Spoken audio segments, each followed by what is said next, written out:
A Christmas Carol by Charles Dickens. Stave 3. The second of the three spirits. Scrooge awoke in his bedroom. There was no doubt about that. But it and his own adjoining sitting room, into which he shuffled in his slippers, attracted by a great light there, had undergone a surprising transformation. The walls and ceiling were so hung with living green that it looked a perfect grove. The leaves of holly, mistletoe, and ivy reflected back the light, as if many little mirrors had been scattered there, and such a mighty blaze went roaring up the chimney as that petrifaction of a hearth had never known in Scrooge's time, or Marley's, or for many and many a winter season gone. Heaped upon the floor, to form a kind of throne, were turkeys, geese, game, brawn, great joints of meat, sucking pigs, long wreaths of sausages, mince pies, plum puddings, barrels of oysters, red-hot chestnuts, cherry-cheeked apples, juicy oranges, luscious pears, immense twelfth cakes, and great bowls of punch. In easy state upon this couch there sat a giant glorious to see, who bore a glowing torch, in shape not unlike Plenty's horn, and who raised it high to shed its light on Scrooge, as he came peeping round the door. Come in, and know me better, man. I am the ghost of Christmas present.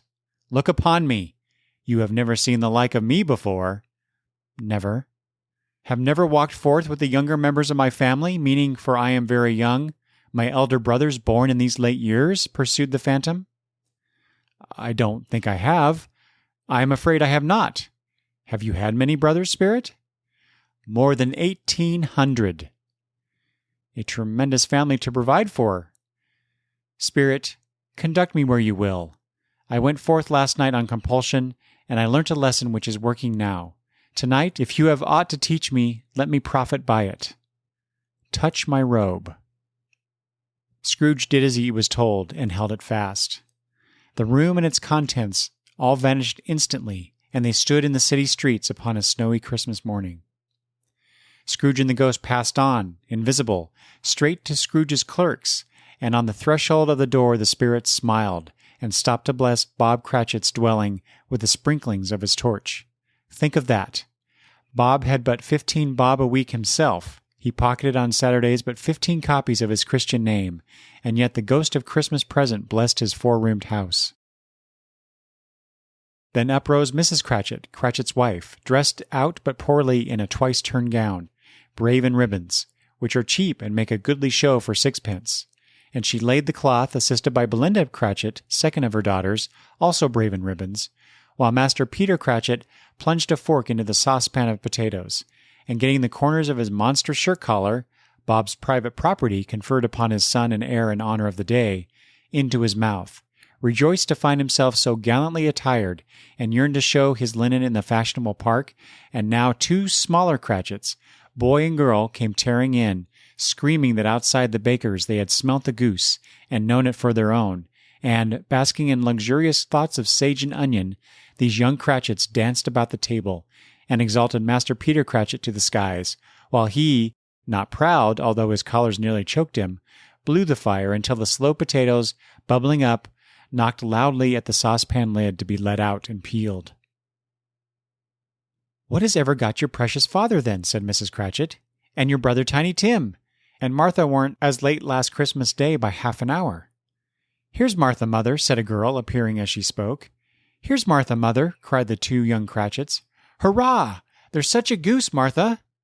"Why, bless your heart alive, my dear, how late you are," said Mrs. Cratchit, kissing her a dozen times and taking off her shawl and bonnet for her. "We'd a deal of work to finish up last night," replied the girl, "and had to clear away this morning, mother." "Well, never mind, so long as you are come," said Mrs. Cratchit. "Sit ye down before the fire, my dear, and have a warm, Lord bless ye." "No, no, there's father coming," cried the 2 young Cratchits, who were everywhere at once. "Hide, Martha, hide!" So Martha hid herself, and in came little Bob, the father, with at least 3 foot of comforter, exclusive of the fringe, hanging down before him, and his threadbare clothes darned up and brushed to look seasonable, and Tiny Tim upon his shoulder. Alas for Tiny Tim, he bore a little crutch, and had his limbs supported by an iron frame. "Why, "Where's our Martha?" cried Bob Cratchit, looking round. "Not coming," said Mrs. Cratchit. "Not coming," said Bob, with a sudden declension in his high spirits, for he had been Tim's blood horse all the way from church, and had come home rampant. "Not coming upon Christmas Day?" Martha didn't like to see him disappointed, if it were only in joke. So she came out prematurely from behind the closet door and ran into his arms, while the two young Cratchits hustled Tiny Tim and bore him off to the wash-house, that he might hear the pudding singing in the copper. "And how did little Tim behave?" asked Mrs. Cratchit, when she had rallied Bob on his credulity, and Bob had hugged his daughter to his heart's content. "As good as gold," said Bob, "and better. Somehow he gets thoughtful, sitting by himself so much, and thinks the strangest things you ever heard. He told me coming home that he hoped the people saw him in the church, because he was a cripple, and it might be pleasant to them to remember, upon Christmas Day, who made lame beggars walk and blind men see." Bob's voice was tremulous when he told him this, and trembled more when he said that Tiny Tim was growing strong and hearty. His active little crutch was heard upon the floor, and back came Tiny Tim before another word was spoken, escorted by his brother and sister to his stool beside the fire. And while Bob, turning up his cuffs, as if, poor fellow, they were capable of being made more shabby, compounded some hot mixture in a jug with gin and lemons, and stirred it round and put it on the hob to simmer. Master Peter and the two ubiquitous young Cratchits went to fetch the goose, with which they soon returned in high procession. Mrs. Cratchit made the gravy, ready beforehand in a little saucepan, hissing hot. Master Peter mashed the potatoes with incredible vigor. Miss Belinda sweetened up the applesauce. Martha dusted the hot plates. Bob took Tiny Tim beside him in a tiny corner at the table. The two young Cratchits set chairs for everybody, not forgetting themselves, and mounting guard upon their posts, crammed spoons into their mouths, lest they should shriek for goose before their turn came to be helped. At last the dishes were set on, and grace was said. It was succeeded by a breathless pause, as Mrs. Cratchit, looking slowly all along the carving knife, prepared to plunge it in the breast. But when she did, and when the long-expected gush of stuffing issued forth, one murmur of delight arose all around the board. And even Tiny Tim, excited by the two young Cratchits, beat on the table with the handle of his knife, and feebly cried, "Hurrah!" There never was such a goose. Bob said he didn't believe there ever was such a goose cooked. Its tenderness and flavor, size and cheapness, were the themes of universal admiration. Eked out by applesauce and mashed potatoes, it was a sufficient dinner for the whole family. Indeed, as Mrs. Cratchit said with great delight, surveying one small atom of bone upon the dish, they hadn't ate it all at last. Yet every one had had enough, and the youngest Cratchits in particular were steeped in sage and onion to the eyebrows. But now, the plates being changed by Miss Belinda, Mrs. Cratchit left the room alone, too nervous to bear witnesses, to take the pudding up and bring it in. Suppose it should not be done enough? Suppose it should break in turning out? Suppose somebody should have got over the wall of the backyard and stolen it while they were merry with the goose? A supposition at which the two young Cratchits became livid. All sorts of horrors were supposed. Hallo! A great deal of steam. The pudding was out of the copper. A smell like a washing day. That was the cloth. A smell like an eating house with a pastry cook's next door to each other, with a laundress's next door to that. That was the pudding. In half a minute Mrs. Cratchit entered, flushed but smiling proudly, with the pudding, like a speckled cannonball, so hard and firm, blazing in half a quartern of ignited brandy, and bedlight with Christmas holly stuck into the top. "Oh, a wonderful pudding," Bob Cratchit said, and calmly too, that he regarded it as the greatest success achieved by Mrs. Cratchit since their marriage. Mrs. Cratchit said that now the weight was off her mind, she would confess she had had her doubts about the quantity of flour. Everybody had something to say about it, but nobody said or thought it was at all a small pudding for a large family. Any Cratchit would have blushed to hint at such a thing. At last the dinner was all done, the cloth was cleared, the hearth swept, and the fire made up. The compound in the jug being tasted and considered perfect, apples and oranges were put upon the table, and a shovelful of chestnuts on the fire. Then all the Cratchit family drew round the hearth in what Bob Cratchit called a circle, and at Bob Cratchit's elbow stood the family display of glass, 2 tumblers and a custard cup without a handle. These held the hot stuff from the jug, however, as well as golden goblets would have done, and Bob served it out with beaming looks, while the chestnuts on the fire sputtered and crackled noisily. Then Bob proposed, "A Merry Christmas to us all, my dears. God bless us," which all the family re-echoed. "God bless us, every one," said Tiny Tim, the last of all. He sat very close to his father's side upon his little stool. Bob held his withered little hand in his, as if he loved the child and wished to keep him by his side, and dreaded that he might be taken from him. Scrooge raised his head speedily on hearing his own name. "Mr. Scrooge," said Bob. "I'll give you Mr. Scrooge, the founder of the feast." "The founder of the feast, indeed!" cried Mrs. Cratchit, reddening. "I wish I had him here. I'd give him a piece of my mind to feast upon, and I'd hope he'd have a good appetite for it." "My dear," said Bob, "the children. Christmas Day." "It should be Christmas Day, I am sure," said she, "on which one drinks the health of such an odious, stingy, hard, unfeeling man as Mr. Scrooge. You know he is, Robert. Nobody knows it better than you do, poor fellow." "My dear," said Bob's mild answer, "Christmas Day." "I'll drink his health for your sake and the day's," said Mrs. Cratchit, "not for his. Long life to him, a Merry Christmas and Happy New Year. He'll be very merry and very happy, I have no doubt." The children drank the toast after her. It was the first of their proceedings which had no heartiness in it. Tiny Tim drank it last of all, but he didn't care 2 pence for it. Scrooge was the ogre of the family. The mention of his name cast a dark shadow on the party, which was not dispelled for full 5 minutes. After it had passed away, they were 10 times merrier than before, from the mere relief of Scrooge the Baleful being done with. Bob Cratchit told them he had had a situation in his eye for Master Peter, which would bring in, if obtained, full 5 and 6 pence weekly. The 2 young Cratchits laughed tremendously at the idea of Peter's being a man of business, and Peter himself looked thoughtfully at the fire from between his collars, as if he were deliberating what particular investments he should favor when he came into the receipt of that bewildering income. Martha, who was a poor apprentice at a milliner's, then told him what kind of work she had to do, and how many hours she worked at a stretch, and how she meant to lie able tomorrow morning for a good long rest, tomorrow being a holiday she passed at home. Also how she had seen a countess and a lord some days before, and how the lord was much about as tall as Peter, at which Peter pulled up his collar so high that you couldn't have seen his head if you had been there. All this time the chestnuts and the jug went round and round, and by they had a song about a lost child traveling in the snow from Tiny Tim, who had a plaintive little voice and sang it very well indeed. There was nothing of high mark in this. They were not a handsome family. They were not well dressed. Their shoes were far from being waterproof. Their clothes were scanty, and Peter might have known, and very likely did, the inside of a pawnbroker's. But they were happy, grateful, pleased with one another, and contented with the time. And when they faded and looked happier yet in the bright sprinklings of the spirit's torch at parting, Scrooge had his eye upon them, and especially on Tiny Tim, until the last.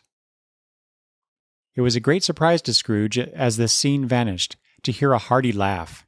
It was a much greater surprise to Scrooge to recognize it as his own nephew's, and to find himself in a bright, dry, gleaming room, with the spirit standing smiling by his side and looking at that same nephew.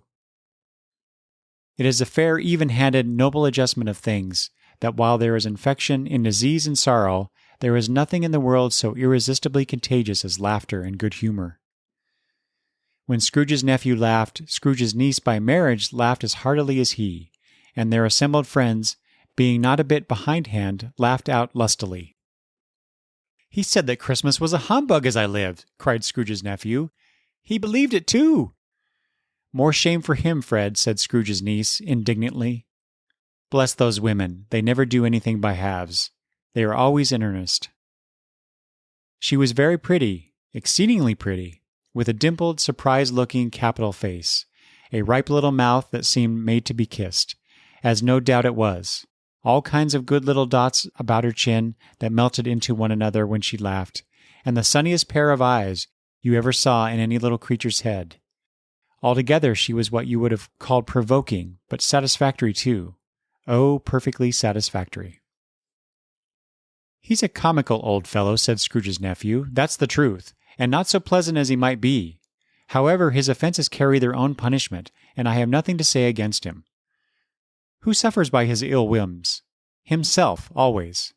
Here he takes it into his head to dislike us, and he won't come and dine with us. What's the consequence? He don't lose much of a dinner." "Indeed, I think he loses a very good dinner," interrupted Scrooge's niece. Everybody else said the same, and they must be allowed to have been competent judges, because they had just had dinner, and, with the dessert upon the table, were clustered around the fire by lamplight. "Well, I am very glad to hear it," said Scrooge's nephew, "because I haven't any great faith in these young housekeepers. What do you say, Topper?" Topper clearly had his eye on one of Scrooge's niece's sisters, for he answered that a bachelor was a wretched outcast, who had no right to express an opinion on the subject. Whereat Scrooge's niece's sister, the plump one with the lace tucker, not the one with the roses, blushed. After tea they had some music, for they were a musical family, and knew what they were about when they sung a glee or catch, I can assure you, especially Topper, who could growl away in the bass like a good one, and never swell the large veins in his forehead or get red in the face over it. But they didn't devote the whole evening to music.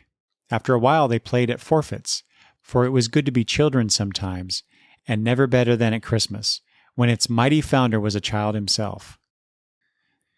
There was first a game at blind man's buff, though, and I no more believe Topper was really blinded than I believe he had eyes in his boots, because of the way in which he went after that plump sister in the lace tucker was an outrage on the credulity of human nature. Knocking down the fire irons, tumbling over the chairs, bumping up against the piano, smothering himself among the curtains, wherever she went, there went he. He always knew where the plump sister was. He wouldn't catch anybody else. If you had fallen up against him, as some of them did, and stood there, he would have made a feint of endeavoring to seize you, which would have been a reply to affront to your understanding, and would instantly have sided off in the direction of the plump sister. "Here's a new game," said Scrooge. "1 half-hour, Spirit. Only one." It was a game called Yes and No, where Scrooge's nephew had to think of something, and the rest must find out what. He only answering to their questions yes or no, as the case was. The fire of questioning to which he was exposed elicited from him that he was thinking of an animal, a live animal, rather a disagreeable animal, a savage animal, an animal that growled and grunted sometimes, and talked sometimes, and lived in London, and walked about the streets, and wasn't made a show of, and wasn't led by anybody, and didn't live in a menagerie, and was never killed in a market, and was not a horse, or an ass, or a cow, or a bull, or a tiger, or a dog, or a pig, or a cat, or a bear. At every new question put to him, this nephew burst into a fresh roar of laughter, and was so inexpressibly tickled that he was obliged to get up off the sofa and stamp. At last the plump sister cried out, "I have found it out! I know what it is, Fred! I know what it is!" "What is it?" cried Fred. "It's your Uncle Scrooge," which it certainly was. Admiration was the sentiment, though some objected that the reply to "Is it a bear?" ought to have been "Yes."